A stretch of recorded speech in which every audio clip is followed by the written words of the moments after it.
Hello everybody, my name is Paul. This is episode 17 of Miraculous. We are still out of order things, but this should be one of the last episodes in the middle of the season that we have to cover. It is in English, thankfully, so I'll do my best. However, this one is going to be pretty short because it's really simple, really. And this episode talks about autism, so Max is going to be our main character for this episode, which is nice because I need a little more of those Max episodes, honestly. And it's very surprising too, so let's get to it. We do start out the episode with Max just doing his daily, nightly rituals, basically, and we see him actually do his own thing at nighttime before bed. He does go to bed sometimes early just to hit that correct melatonin level before he sleeps. Well, before sleeping, of course. You'll see this most of the time, at least 3 times, I believe, or maybe just 2 times. He does actually put his slippers together right beside his bed, basically at a specific location. Mark off his robo watch. It is basically the alarm clock which would fly into a stand. And of course, there's his Kwame. I believe the Kwame's name is Kalki. Of course, I could be wrong since we barely even heard about for this Kwame for a while. She sleeps in the drawer, but she has her own bed, of course. For most of the night rituals with his mom, they look at to see where the space station is. Later on, though, and around this night, Max's mom gets called to go on the space station the next day. Of course, she actually broadcasts next day. Well, okay, maybe not next day. I think it's like next 2 days because she has to teach a science class at school. But yes. After the intro, we see him wake up and see his morning routine, which is just, getting his slippers, eating breakfast, all that stuff. In a very strange way. Well, it is strange to us, but for him, this is basically normal in how he deals things. He is part of the autism spectrum, so he has things that he does differently compared to others. He doesn't understand what we would understand and all that stuff.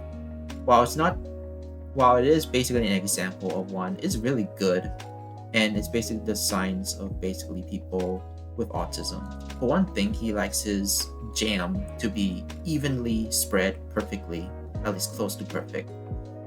And of course, he also drinks, I think he drinks milk from a bowl. But like not the weird way, but like, yeah, he drinks milk like this. He doesn't actually I think he basically his morning routine that he eats the piece of breaded jam later. He drinks the milk first, then he eats the cereal. It's his own way. I know there's some people who might get mad about it, but honestly, I don't really think it matters.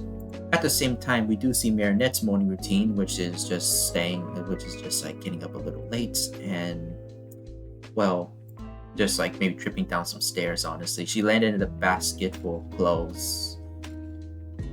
Skirting her face, just hope she didn't sit on anything. What I failed to mention is that Max does things specifically for most of his daily routines at home. He does have Markov to time him, so he knows when exactly, because it's always on the dot. In this case, however, on the train, he always sits at his favorite place, or at least a place that he's very comfortable with, usually in the corner. I would presume so, on the train. Of course, this guy doesn't really know that, and he just kind of just give Max a questioning look. Max is afraid to speak, but thanks to Markov, he's able to actually let Max sit there and move somewhere else. Max has a hard time basically trying to confront people, at the very least, with minor things, which is okay for a person in his spectrum. It's hard for me to find the words that doesn't sound insulting, but also makes some sense and understanding, of course. Yeah.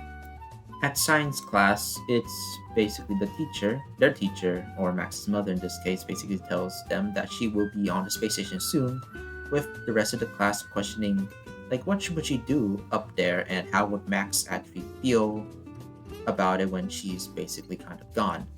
Now, Max is going to be staying somewhere else by the time for her visit. However, for some of them, it's a bit more questionable if he would actually be able to adapt. At this point, everybody knows how Max actually acts, and since because he is part of that autism spectrum, it is a bit more harder for him to adapt like any other person. Max does reassure them that everything would be fine, but he is still a bit worried that since it is going to be his first time technically being away from his own home, or at least away from his mother for at least a single day after today.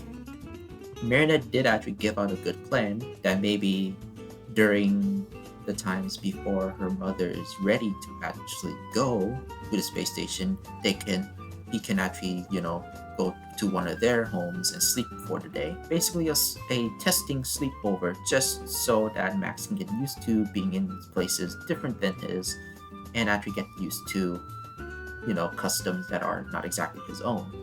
We do cut to Max explaining all this to his therapist, which I guess is apparently just only one therapist in town, but she was introduced, so makes sense that we have to use her a bit more.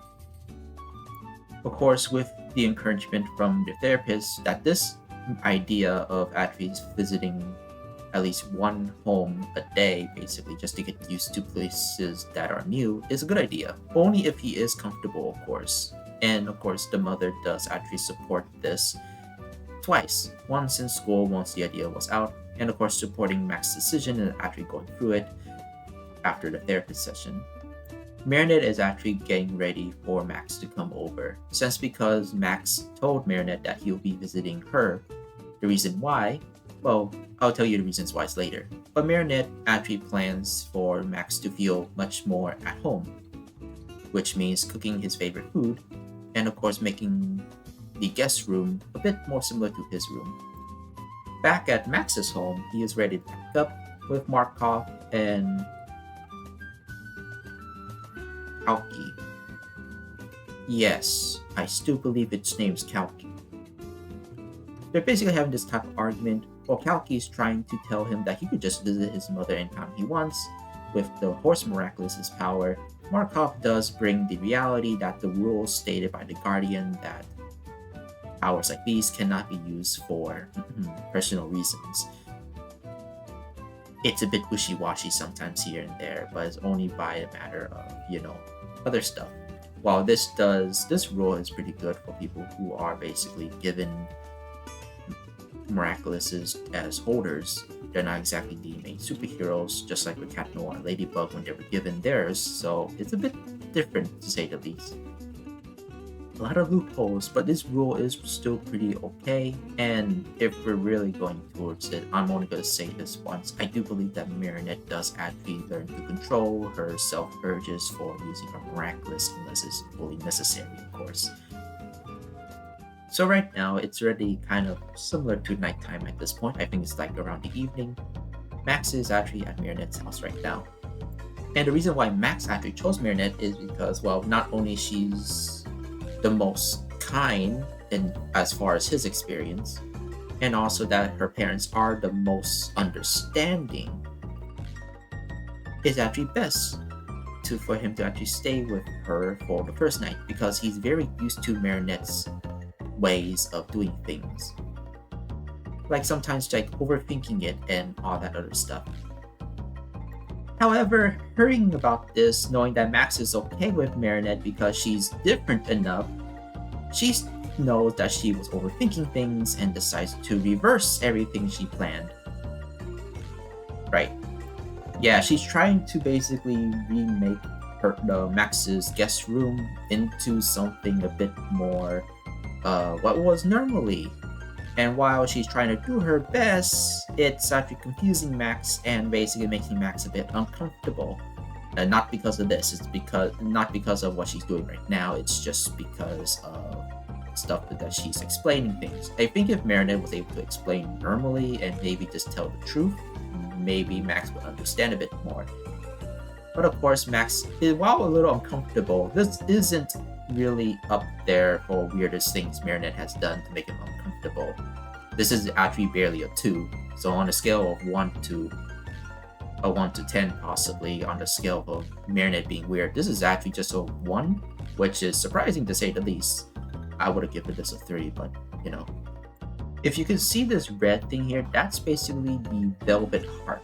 I will call it a velvet heart. I don't know if it's actually made of a different material, but the velvet heart, he rubs on it if he feels uncomfortable. And of course, he does technically throw it into a jar, mostly just as a reminder of how good he was or how well he actually did adapting to that day. But of course, it could also mean that he used it a lot. So like, yeah. So Marinette seeing this, she knows that he made Max a bit uncomfortable already, so she's trying to be more cautious. During the actual evening, I guess, the days has actually been a little weird, honestly. I thought it would I came in the evening, but now it's evening, I guess. I guess maybe it was late afternoon that came around. Either way, Max smelled his favorite food cooking. He was wondering how, because his mother's not here, and this smell is usually a smell that he smells at home. So why is he smelling it now? Marinette, on the other hand, is just trying to, deny the fact that she is having her dad make, his favorite food. So instead, it's she's planning to make something else.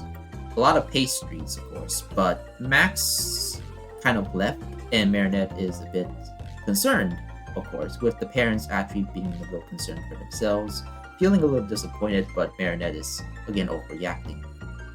Because what he didn't know is that Max is actually getting, something from his suitcase. His bowl. This bowl basically tells him about everything he needs to know, like the amount of food or liquids in there, the temperature, and of course the ratio of how much food is supposed to be in there. He thought about everything, but it might make a bit more sense that his mother actually helped him with that too. Thankfully, this actually calmed at least the family down. Now, staying in the guest room, he does the same rituals as we've seen in his own room. Since the mother is not there, Markov actually helps him go through the nighttime ritual. Max decides to actually see the space station for himself, thinking that, well, since my mother is not here, I know she's going to the space station soon, so it might make a bit more sense if I actually try to find the space station so I know where my mother is. That's actually pretty nice, and a very good reason too. Marinette, of course, was a little worried about how she was treating Max, and to be honest, you can't really blame her, considering her own personality and knowing how self-aware she is currently right now, thankfully. I think since like maybe season 5 or 4, honestly. It's a bit late for her, but like at least now she's a bit more self-conscious. She feels like she's actually making Max very, very uncomfortable. But Tiki reassures her, that he's actually doing pretty fine right now. Of course, that's when Kalki comes in. Now, Kalki is a bit too prideful. She was complaining about a few things, and Marinette thought maybe she was not really happy with Max. However, Kalki was very happy with Max because he has the potential, and he's actually pretty nice to her. Sending a little bit of weird feelings here, Kalki. To be honest, I mean, like, the thing is that we never hear Kalki speak for a while. I feel like there's some sort of tricksy in her, honestly, being a little prideful and showboaty. Of course, being so prideful, she hopes that one day statues will be placed all over the world for her and Max to be honored by and worshipped. Yeah, maybe because she's going a little over her head, honestly. There was a knock at basically her attic door, so Marinette actually calmed down. It was Max. Max is basically asking her about things that are happening right now. But yeah, unfortunately, Max asks weird questions. And Marinette is asking, like, why did you know that? And then, weirder stuff happened. Like, Rouge appearing out of nowhere, and Luca. Marinette knows that something is wrong, knowing that these guys are fake. She runs up to the attic and sees outside. Everything is kind of glowing purple, and she sees people kind of running around away from either their nightmares or dreams. We might have that type of situation again since season 1, but it's a bit different because what they're seeing is basically their, you know, best, the things they wish for in their dreams. So technically now everybody's in their dream state. It's a bit weird, but right now they just need to do something about this. Marinette tells Kalki to find the real Max while she actually transforms into Ladybug and, well, tries to assess the situation. But there is one thing. Kiki asks that, is this Marinette's the greatest wish is just not to hide their secret identities? Marinette does actually wish they did not have to hide their secret identities. It will make a lot of things easier and a lot more understandable, and everybody, and I think I do mean everybody, will actually be very understanding how everybody would be feeling at that point in time, and better communications and stuff like that. However, because of the roles of, being the guardian and the rules of Miraculous holders, they cannot reveal their secret identities. So it is a bit unfortunate, and it is just the way it is. So yeah. Kalki found Max, but Max is following the dream version of his mother, basically kind of leading him towards a spaceship so they can actually go to space together and not be alone. And of course, so the mother would protect him for anything that is stressful. After receiving a call from Ladybug, Max is actually stuck in a hard place. Does he go with presumably his mother, or would he actually help Ladybug? Ladybug tries one more time, since Max was not responding to their call. Max looks up and notices that the moon is the shape of a pacifier, which gives him basically enough confirmation that this is not his real mother. It could take a bit more or less than this, maybe looking at her mother, of course, at his mother, of course, but to each their own. It might take Max a bit of more stuff just to realize the situation. Max told his reasoning on to why he won't go with his mother, in quotations, because he wants to explore the world and solve things and adapt to new things, just like she did. After hiding from the fake mother, just in case that she was his real mother, he transforms into Pegasus and actually teleports himself to Ladybug and Cat Noir. With all that being said, Ladybug actually tells Pegasus the situation, that according to everything they've seen, it might be possible that the villain is on the moon. Now, the first thing was that Ladybug and Cat Noir could just fly to the moon. However, Cat Noir said that'll take hours. Now, granted, the astral suits of Marinette and Cat Noir can go faster than light, thanks to basically scenes that we've seen. So, Cat Noir saying it'll take hours, meaning that there's a possibility about collateral damage, or it might be situational, or maybe possibly that it doesn't work, or just maybe it's just inconsistency or retcons, because we do know that the astral suits can go faster than light. However, if it takes hours, that means they're only just kind of faster than a couple hundred times the speed of sound, which is still fast, but kind of surprising to say that Cat Noir said this. It's for Cat Noir to say that. After having Cat Noir check around the place on the moon, both the light and dark side of the moon, Marinette actually axes Pegasus. Ladybug axes Pegasus. Again, I'll interchange their secret identities to their civilian identities, of course, sometimes, so please bear with me. Still technically getting used to it, considering how inconsistent this order is for this show now. Max says that it's actually pretty fun being a superhero and also having the ability to actually help others, just to put it simply. And Ladybug sees this as a confirmation that she did the right choice, at the very least. Kalki was not a very good quality to actually ask for confirmation, honestly. But yeah, we do see Marinette and Cat Noir Don't know why. Okay, Ladybug and Cat Noir transform to astral forms. It's kind of the first time first time in a long time to see them transform into their astral suits. They found out who it was. It's a person sleeping with a pacifier in their mouth, and it's not a baby. It's an actual little kid. After getting waked up by the new hawk moth, she basically sends an attack on Ladybug Cat Noir. Now the fight sequence on the moon is actually really cool, especially with these moon knights. Get it? Moon knights. Ladybug, using her lucky charm, cannot really figure out how these lucky charms are supposed to work because she cannot really think of anything currently, except for one thing: sliding. And of course, with the help of Cat Noir piecing this stuff together, she basically noticed that they need to have her slide and slip back to Earth.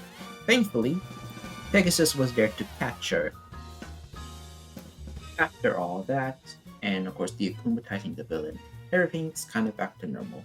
Now, the reason why she got acclimatized is because about her father. Her father says that she cannot use the pacifier anymore. However, she still feels like she needs it.